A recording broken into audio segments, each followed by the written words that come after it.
Olá, boa noite. Boa noite.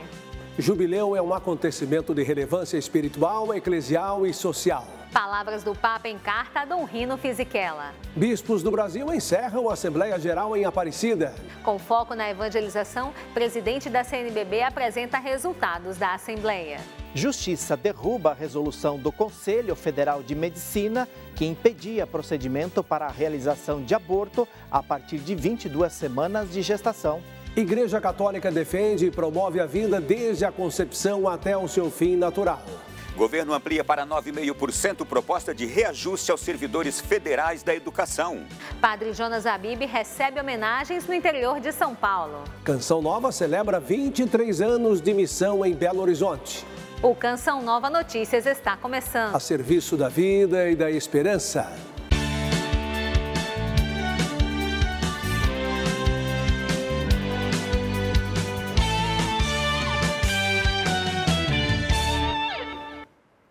Na vida da igreja, o jubileu sempre representou um acontecimento de relevância espiritual, eclesial e social. Assim expressou o Papa Francisco no início da carta ao arcebispo Rino Fisichella, pró-prefeito do Dicastério para a Evangelização pelo Jubileu 2025. Francisco escreveu que desde a instituição do primeiro ano santo pelo Papa Bonifácio VIII, em 1300, os fiéis vivem esta celebração como um dom especial de graça, caracterizado pelo perdão dos pecados e, em particular, pela indulgência, expressão plena da misericórdia de Deus. La lettera che il Papa mi ha scritto. A carta que o Santo Padre me escreveu era para passar as responsabilidades, organização e preparação do jubileu, que, como nós sabemos, é um grande compromisso. A mensagem do Pontífice a Dom Rino Fisichella foi escrita em 11 de fevereiro de 2022. As orientações do Papa foram colocadas em prática no Brasil. Ele pediu que 2022 fosse um ano dedicado à redescoberta das 4 constituições do Conselho. No Brasil, não traduziram somente os livros, mas promoveram aulas por meio da internet. E assim, houve uma grande difusão do conteúdo. Ed è stato di grande aiuto. Na mensagem, Francisco recordou os momentos difíceis da pandemia, igrejas fechadas, bem como as escolas, fábricas, escritórios e lojas. Todos vimos algumas liberdades limitadas e a pandemia, além do sofrimento, por vezes suscitou a dúvida, o medo, a perplexidade, expressou o Papa. O pontífice também pediu para que se mantenha acesa a chama da esperança e que se faça o possível para que cada um recupere a força e a certeza de olhar para o futuro com o coração confiante. De acordo com o Papa, o próximo jubileu poderá favorecer a recomposição de um clima de esperança. Por isso, a escolha do tema. Mi sembra che sia la scelta. Me parece que é a escolha mais coerente e adequada. Tantas vezes vemos muitas formas de violências nas nossas famílias, bairro e cidade. E se alargarmos a nossa visão, quantas violências vemos no mundo, como a guerra? A esperança quer dizer que, olhando o futuro, construo o meu presente de uma maneira melhor e mais significativa. O Papa escreveu ainda que é preciso recuperar o sentido de fraternidade universal. A peregrinação rumo ao jubileu poderá reforçar e exprimir o caminho comum que a Igreja é chamada a empreender para ser instrumento de unidade na harmonia das diversidades. Citou ainda a bula papal em que se proclama o Ano Santo. O documento é emitido no ano anterior, coincidindo com a solenidade da Ascensão do Senhor. Para este jubileu, a previsão é que seja publicado em 9 de maio de 2024. Perché secondo la tradizione dei giubilei. Segundo a tradição dos jubileus, no dia da Ascensão do Senhor, a bula será lida na Basílica de São Pedro. Nós conheceremos os desejos do Papa para o jubileu de 2025. A bula papal também é chamada de bula pontifícia de proclamação. O documento oficial geralmente é escrito em latim e leva o selo do Papa.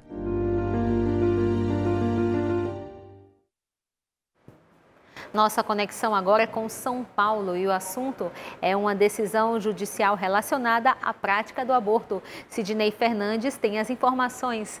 Boa noite, Sidney. Boa noite a vocês aí no estúdio e boa noite a todos que nos assistem. A Justiça Federal de Porto Alegre suspendeu ontem a resolução do Conselho Federal de Medicina que proíbe a assistolia fetal, procedimento usado para a realização de aborto. A decisão é da juíza Paula Weber Rosito, da 8ª Vara Federal de Porto Alegre, e responde a um pedido de suspensão feito pela Sociedade Brasileira de Bioética e o Centro Brasileiro de Estudos de Saúde. No início deste mês, o Conselho Federal de Medicina emitiu uma resolução regulamentando o ato médico de assistolia fetal para a interrupção da gravidez, nos casos de aborto previsto em lei, oriundos de estupro. No documento, o Conselho determina que é vedado ao médico a realização do procedimento de assistolia fetal em casos de estupro, quando houver possibilidade de sobrevida do feto em idade gestacional acima de 22 semanas. Ao derrubar a posição do CFM, a magistrada Paula Weber Rosito afirmou que a lei que rege o Conselho Federal de Medicina, assim como a lei do ato médico, não outorgaram ao CFM a competência para criar restrição ao aborto em caso de estupro. Desta maneira, a Justiça Federal liberou a realização do procedimento em gestantes com mais de 22 semanas em todo o país, em caso de estupro. O método de assistolia fetal consiste na aplicação de cloreto de potássio no coração do bebê, provocando a morte da criança no útero da mãe. Vale lembrar que a Igreja Católica defende e promove a vida, desde a concepção até seu fim natural. Ontem, a Frente Parlamentar contra o Aborto e em Defesa da Vida realizou um encontro em Brasília para reafirmar o valor da vida e acompanhar as decisões que colocam sob ameaça a vida de inocentes e de suas mães. A Arquidiocese de São Paulo vive a expectativa para acolher um novo bispo auxiliar. Neste fim de semana, Monsenhor Edilson Souza será ordenado bispo. Nomeado pelo Papa Francisco, o sacerdote, que é natural da Bahia, realiza sua missão aqui na capital paulista. Como aquele que serve, o trecho extraído do Evangelho de São Lucas é o lema episcopal escolhido pelo Monsenhor Edilson de Souza Silva. Ele foi nomeado em fevereiro pelo Papa Francisco como bispo auxiliar da Arquidiocese de São Paulo. É uma palavra do Senhor Jesus dizendo para os seus discípulos que ele é aquele que veio para servir e assim nos ensinando que nós também na missão estamos aqui para servir. Natural de Caculé, no interior da Bahia, veio com sua família ainda criança para São Paulo, onde realizou seus estudos e serviu a Diocese de São Miguel Paulista. Sua ordenação episcopal será no próximo domingo, às 3 da tarde, na Catedral de São Miguel Arcanjo, presidida pelo cardeal Odilo Scherer, arcebispo metropolitano de São Paulo, transmitida pela TV Canção Nova SP. Eu acolho como um dom do Senhor e, ao mesmo tempo, reconhecendo, e eu sempre faço questão de citar isso, a minha pequenez, né? É o Senhor quem está me chamando através da igreja, eu respondi o sim, confiando na providência dele, confiando que de fato é ele que nos capacita. Monsenhor Edilson, que está completando 30 anos de sacerdócio, tem uma forte ligação com a Basílica de Nossa Senhora da Penha, na zona leste de São Paulo. Este local tem grande significado para o religioso. Aqui ele foi ordenado diácono, sacerdote e há 6 anos é reitor. A Igreja da Penha, como assim era chamada, né? Ela sempre foi para nós um ponto de referência. E Nossa Senhora, não podia ser diferente, a mãe de Jesus, é aquela que nos acolhe, é aquela com quem nós contamos, com a sua intercessão, com o seu exemplo de fidelidade, obediência. E agora, mais do que nunca, assumindo esta missão, eu olho para este exemplo de nossa mãe. A igreja recorda hoje a memória de Santo Expedito, militar armênio dos primeiros séculos, reconhecido como padroeiro das causas urgentes. Aqui em São Paulo, o dia foi de celebração.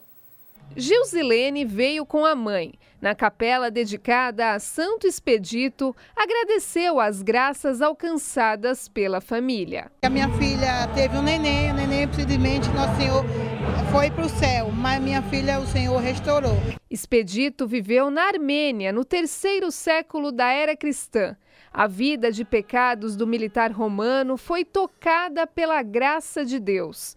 Mas um espírito mau, em forma de corvo, lhe gritava a palavra cras, que no latim significa amanhã, para induzi-lo a adiar a conversão.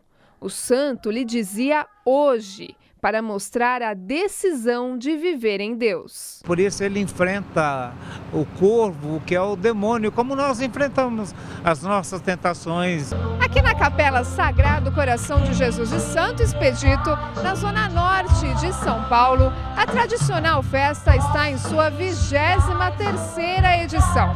E todos os anos, milhares de fiéis vêm agradecer as graças alcançadas pela intercessão do Santo das Causas Urgentes.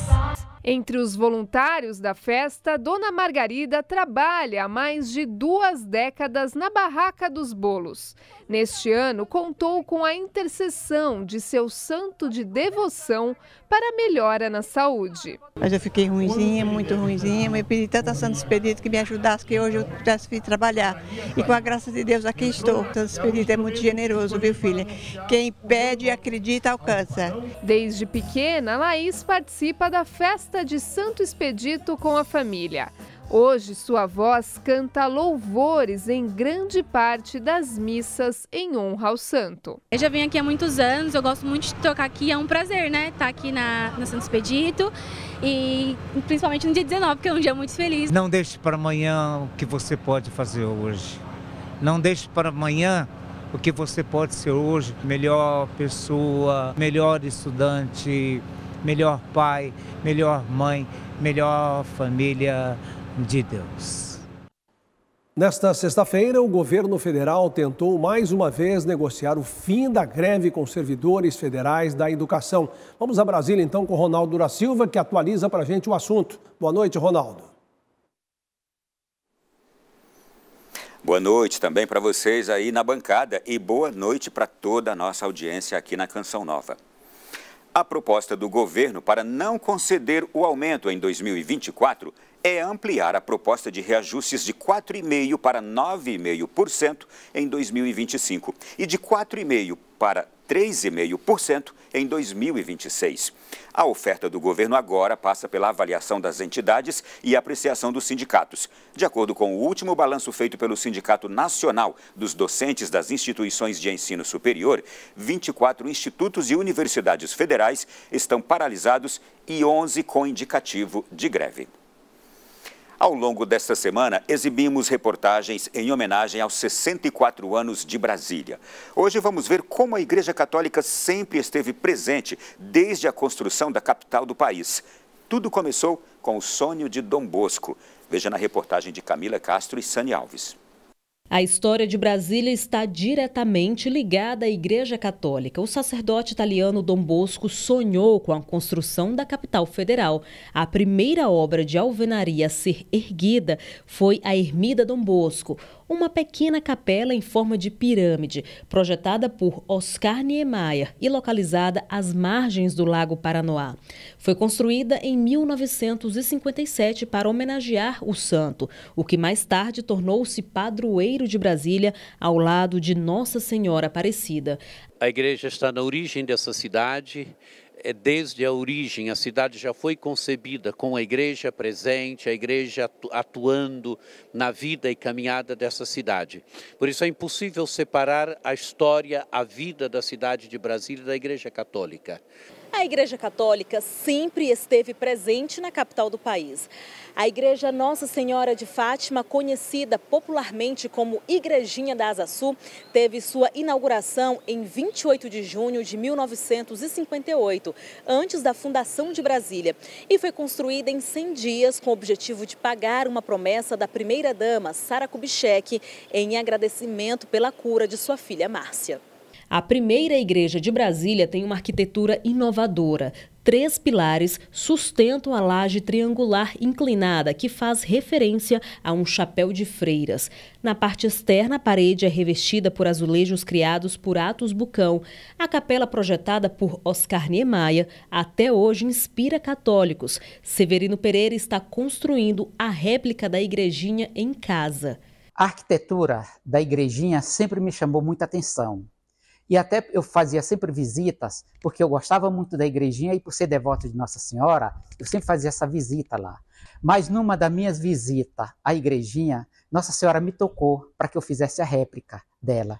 Ao longo desses 64 anos, a espiritualidade cristã católica se expandiu na capital do país. São cerca de 165 paróquias, uma basílica menor, 7 santuários e 2 catedrais.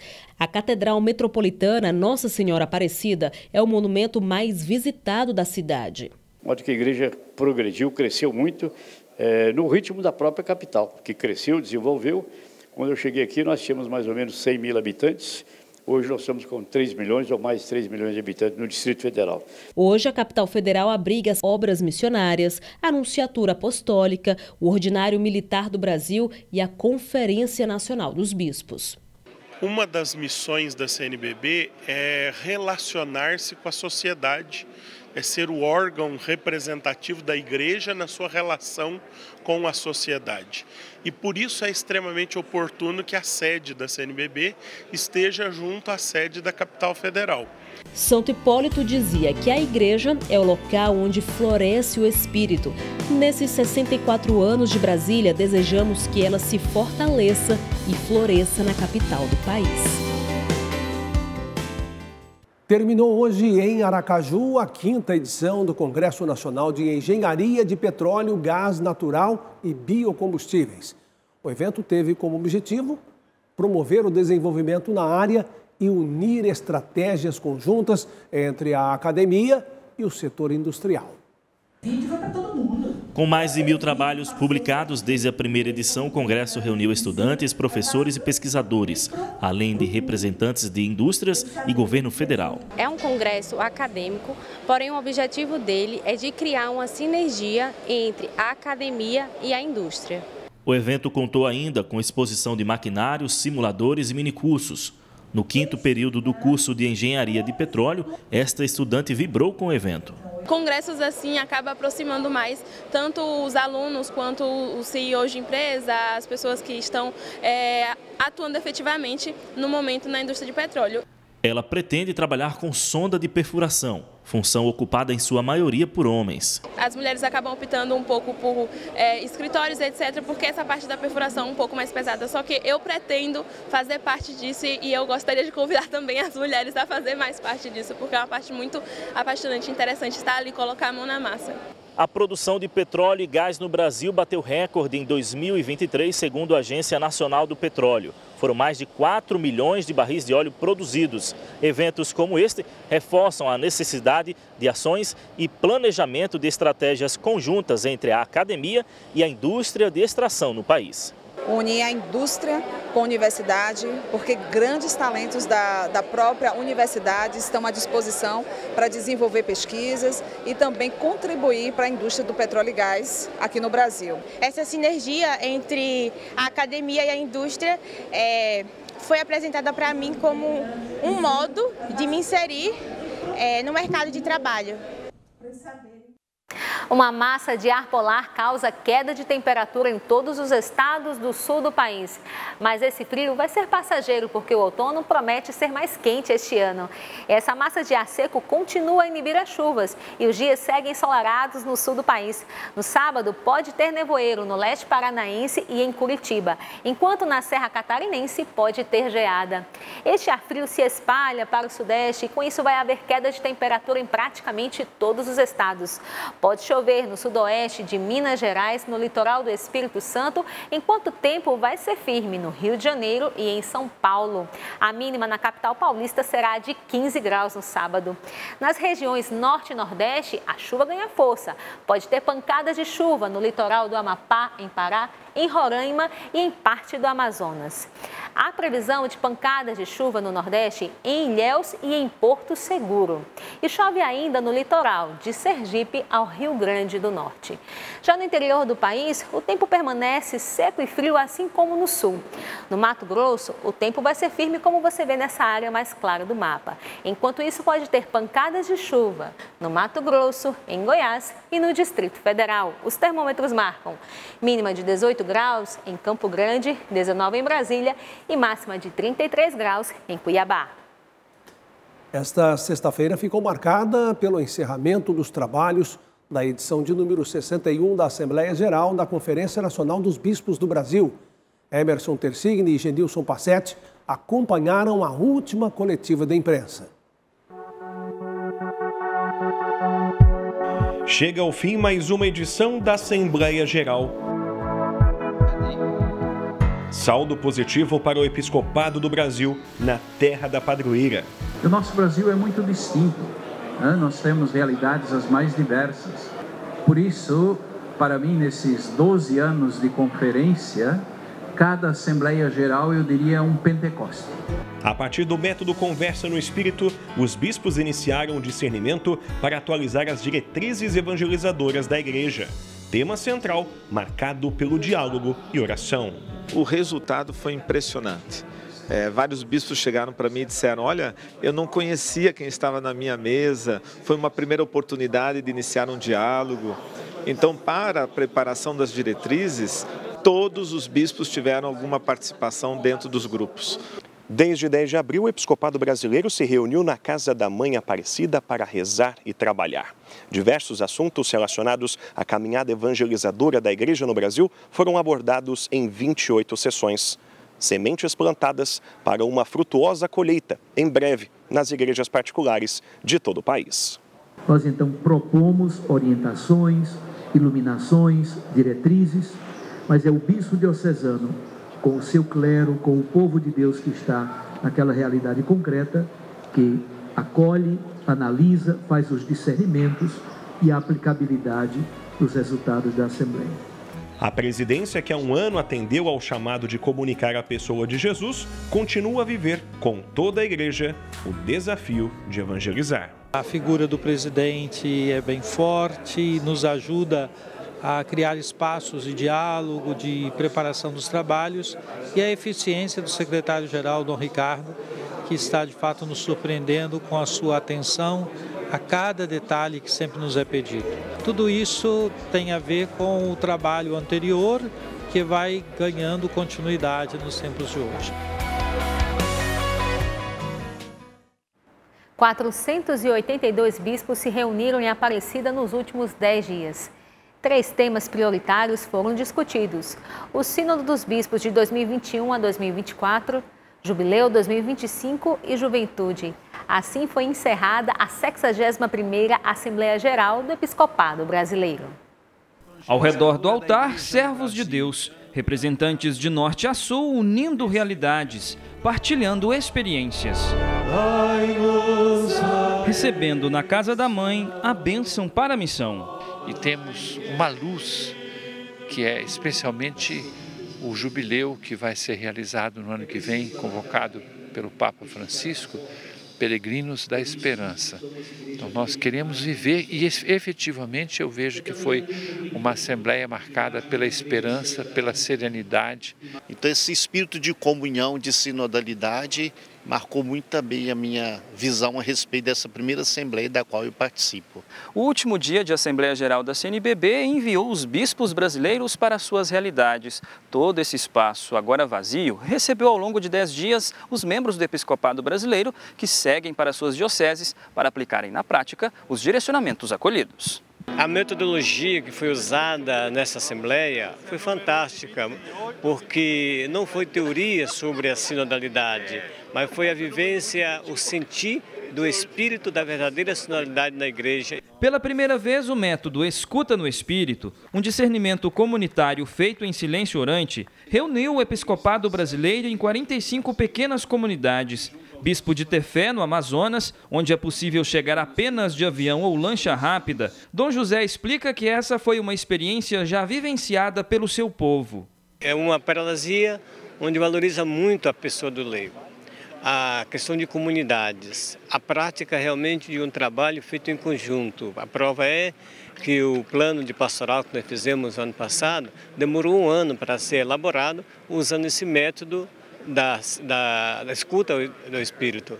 Impressionante, o mesmo método de escuta, e isso chegou a um resultado fantástico de um plano de pastoral vindo da base. Um testemunho bonito de uma visão do Colégio dos Bispos, que trabalha em unidade, em fraternidade, oferecendo o melhor de nós mesmos para o crescimento do Evangelho. E depois de tantas mentes e corações reunidos em um só lugar para pensar o futuro da igreja no Brasil, é hora de colocar em prática toda a boa nova que move o corpo dessa igreja, que tem como cabeça Jesus Cristo.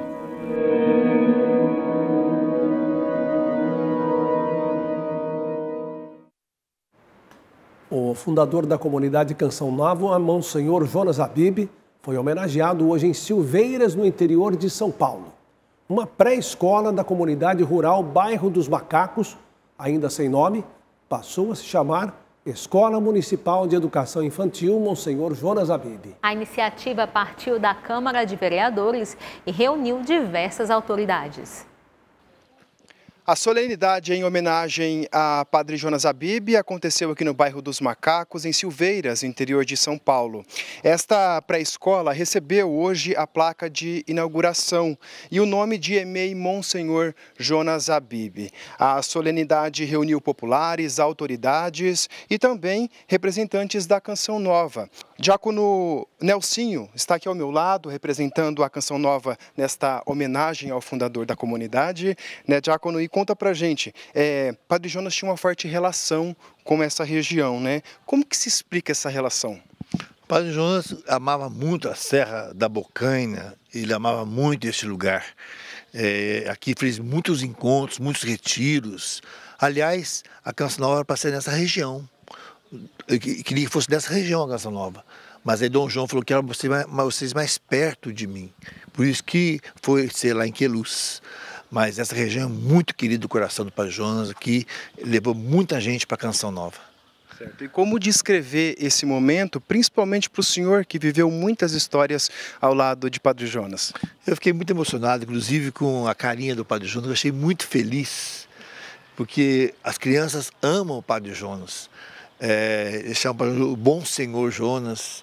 Esse dia uma criança escreveu: Padre Jonas, o amor que veio do céu. Então eu fiquei muito emocionado de ver essa homenagem desse povo aqui do bairro dos Macacos, de Silveiras, e na pessoa do Guilherme, do meu prefeito, porque realmente é uma graça de Deus, um reconhecimento de tudo que ele só me fez, ainda mais pela educação. Ele amava a educação. Muito obrigado pela participação do senhor, viu, Diácono Nelsinho. Chama para conversar comigo agora o seu Joaquim, viu? Me fala uma coisa, qual que é a sensação, o senhor representando a comunidade, a sensação de representar a comunidade num momento como esse? É uma sensação de muita emoção pelo que o Padre Jonas representava aqui para a comunidade. Porque eu acho que depois de tanto tempo, hoje o Padre Jonas, mesmo não encontrando mais entre nós, mas no coração do pessoal ele continua vivo da mesma forma.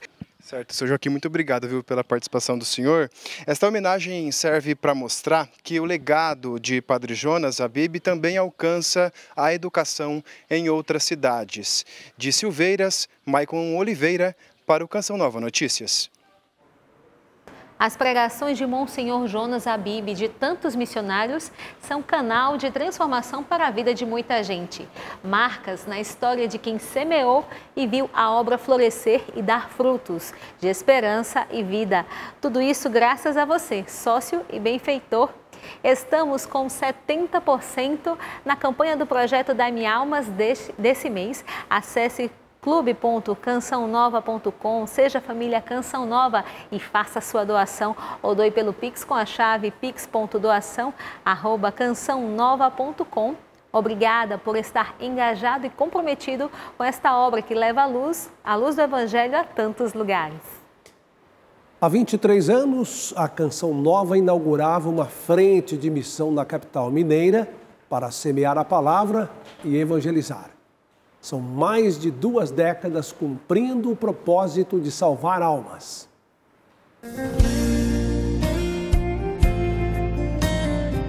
A chegada da Canção Nova à capital mineira foi um pedido de Dom Décio Zandonade, salesiano e então bispo auxiliar da Arquidiocese de Belo Horizonte. Canção Nova foi como que uma abertura de fronteiras para essa comunicação diferente, mais precisa, usando os meios de comunicação. Colaboradora e missionária da comunidade Canção Nova, Maria das Graças acompanha com alegria os mais de 20 anos de história da missão. Porque aí, através da Canção Nova, eu pude fazer o meu caminho celibatário e descobri que Deus me chamava para ser celibatária na Canção Nova. Até 2020, TV e Casa de Evangelização funcionavam no mesmo local. Depois da pandemia, um novo tempo na Rua Boa Ventura, 1836, no bairro Liberdade. Aqui funciona o prédio da TV, de onde são produzidos os programas que vão ao ar pelo Sistema Canção Nova de Comunicação.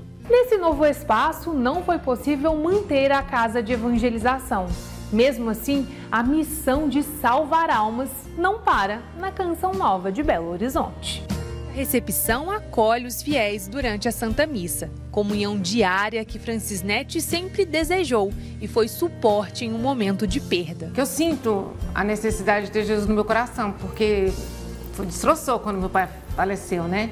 Então, a presença diária para poder receber Jesus me ajudou muito. Para evangelizar mais pessoas, parcerias nos eventos. O grupo de oração acontece na paróquia de Nossa Senhora de Guadalupe. Maria José participa toda semana e faz questão de oferecer sua contribuição no que é preciso. E aqui eu sinto a presença muito grande do Espírito Santo. Então é como se a igreja fosse elevada, sabe? Apesar dos desafios, a evangelização segue adiante, porque foi assim que Monsenhor Jonas ensinou. Não é esperar que a estrutura esteja pronta, que as coisas estejam completas, né? A gente continua ainda na busca da casa de evangelização, desse espaço, mas hoje, com aquilo que Deus nos dá, nós queremos dar o nosso 100%. E quando Deus percebe que a gente está tirando tudo que a gente pode deste tempo, o próximo passo vai chegar. Trabalho e pedido de intercessão a São José, para sonhar os sonhos de Deus para a missão. O nome José significa Deus aumente, Deus faça crescer. E é isso que eu estou pedindo a São José. Que São José interceda para que Deus aumente, Deus faça crescer, expandir cada vez mais essa missão, que Deus faça crescer também na vida do povo também, famílias novas, homens novos, mulheres novas, santificados pela graça de Deus. Valeu em mim, São José. Parabéns a todos os missionários e colaboradores da Missão Canção Nova Belo Horizonte, que doam diariamente a sua vida para evangelizar.